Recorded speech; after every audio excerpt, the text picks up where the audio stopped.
Assalamualaikum warahmatullahi wabarakatuh. Salam sejahtera buat kita semua. Kali ini saya masih membahas tentang berita yang hangat dibicarakan saat ini, yaitu kenaikan tarif pelayanan jasa penumpang pesawat udara atau masyarakat menyebutnya dengan Airport Tax. Saya akan berbagi pengetahuan dan informasi apa yang dimaksud dengan pelayanan jasa penumpang pesawat udara atau Airport Tax. Oke, tonton video ini sampai selesai.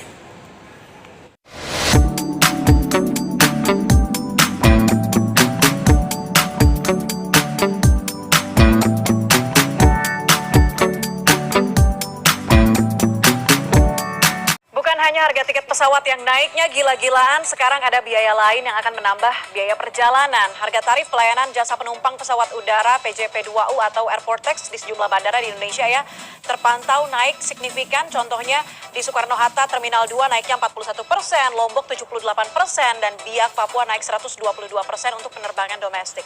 Kita bahas hal ini bersama dengan Ketua Asosiasi Pengguna Jasa Penerbangan Indonesia, ada Alvin Lee. Pak Alvin, selamat malam. Selamat malam, Mbak Puspa. Pak Alvin, Kemenhub kita ketahui setuju dengan usulan kenaikan airport tax yang diajukan oleh para operator bandara. Namun kenaikan ini ternyata dibebankan kepada calon penumpang yang kita tahu sudah sesak begitu dengan naiknya harga pesawat atau tiket pesawat. Melihat kenaikan ini di tengah kondisi, apakah cukup fair di tengah kondisi pemulihan ekonomi saat ini? Apakah cukup fair baik untuk penumpang maupun operator bandara yang juga sempat bleeding begitu di masa pandemi? Ya, ini memang kondisi yang serba sulit ya. Yang berdarah-darah ini bukan hanya airlines, tapi juga pengelola airport ini berdarah-darah.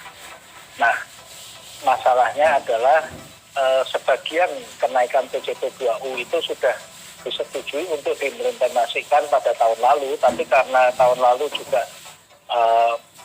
jumlah penumpangnya juga masih belum banyak, pengelola bandara mencoba menundanya pada tahun ini ketika sudah mulai bangkit. Nah, permasalahannya adalah ketika masuk tahun ini, ekosistem penerbangan ini dihajar lagi dengan badai luar biasa, yaitu kenaikan harga aftur. Sehingga operator angkutan udara, airlines ini pun sampai sekarang juga banyak yang masih merugi walaupun sudah memasang harga pada batas atas. Pemerintah juga sudah memberikan kelonggaran untuk fuel surcharge setelah harga aftur, tapi tetap saja daya operasi itu naiknya jauh lebih besar daripada kenaikan harga tiket, sehingga tidak sedikit justru ada airlines yang mengoperasikan terutama pesawat baling-baling ya, yang propeller seperti ATR, itu sudah tidak kuat lagi. Mereka lebih baik kami berhenti deh daripada rugi. Dan sejumlah daerah ini sudah tidak lagi dilayani. Mereka berhenti, betul-betul berhenti, karena tidak mampu menahan kerugian. Nah, di tengah naiknya harga tiket ini, retribusi bandara ini juga naik lagi. Nah, pertanyaannya adalah akan kuatkah konsumen ini menanggung kenaikan harga tiket karena aftur, sekarang ditambah biaya PJP2U-nya naik lagi. Nah, kalau nanti penumpangnya surut semua, ini akan berdarah-darah lagi semua. Airportnya juga berdarah-darah, airline-nya juga berdarah-darah lagi. Nah, kita baru saja mendengar cuplikan tanggapan Bapak Alvin Lee, Ketua Asosiasi Pengguna Jasa Penerbangan Indonesia, tentang kenaikan tarif PJP2U atau Airport Tax ya, atas pertanyaan reporter televisi CNN Indonesia. Nah, jadi sebenarnya apa yang dimaksud dengan pelayanan jasa penumpang pesawat udara atau masyarakat mengenalnya dengan sebutan Airport Tax yang lagi ramai dibicarakan karena tarifnya pada saat ini naik. Pelayanan jasa penumpang pesawat udara atau yang disingkat dengan PJP2U itu bukan pajak, sehingga kurang pas kalau kita menyebutnya sebagai Airport Tax. Mungkin lebih pas kalau kita menyebutnya PSC atau Passenger Service Charge. Pelayanan jasa penumpang pesawat udara atau PJP2U ini merupakan salah satu dari sekian banyak pendapatan airport operator atau pengelola bandar udara atas jasa-jasa layanan yang diberikannya kepada penumpang pesawat udara. Artinya, setiap penumpang pesawat udara yang akan berangkat wajib membayar pelayanan jasa penumpang pesawat udara baik untuk penerbangan domestik maupun internasional. Tarif layanannya pun berbeda-beda antar bandara yang satu dengan bandara yang lain. Begitu juga untuk penerbangan domestik maupun internasional sesuai dengan layanan yang diberikan oleh airport operator atau pengelola bandar udara. Layanan jasa yang diberikan oleh airport operator atau pengelola bandar udara dapat berupa penyediaan fasilitas atau layanan yang berhubungan dengan kenyamanan, ketenangan, atau keteraturan. Contohnya misalnya seperti layanan pemeriksaan keamanan bagi penumpang pesawat udara. Nah, ini ada dua, yaitu sebelum penumpang check-in dan sebelum penumpang memasuki ruang tunggu. Troli untuk barang yang dapat digunakan oleh penumpang pesawat udara secara cuma-cuma, baik untuk keberangkatan maupun kedatangan.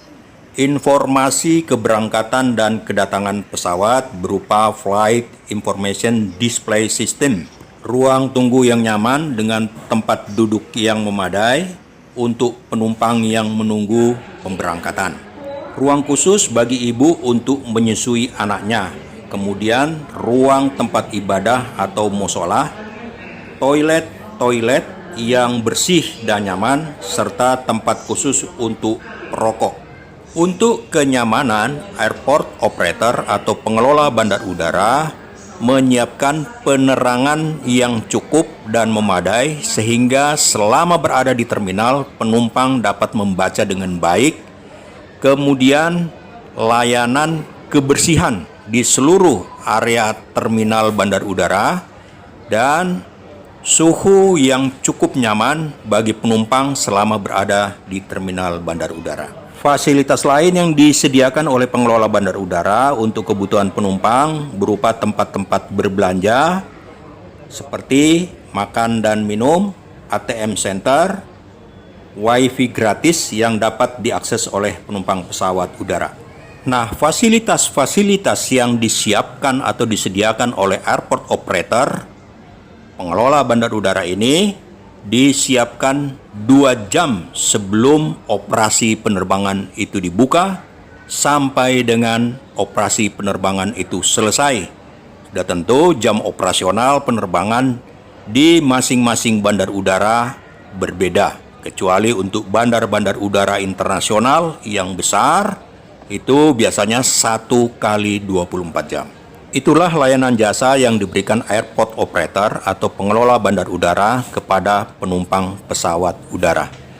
6 atau 7 tahun yang lalu, pembayaran pelayanan jasa penumpang pesawat udara dilakukan secara tunai oleh penumpang pesawat udara sebelum memasuki ruang tunggu. Akan tetapi saat ini pelayanan jasa penumpang pesawat udara itu sudah termasuk di dalam harga tiket pesawat udara. Jadi jika calon penumpang pesawat udara membeli tiket pesawat udara, maka jasa pelayanan penumpang pesawat udara untuk pengelola bandar udara atau airport operator sudah termasuk di dalamnya. Oke guys, demikianlah penjelasan saya tentang pelayanan jasa penumpang pesawat udara atau PJP2U.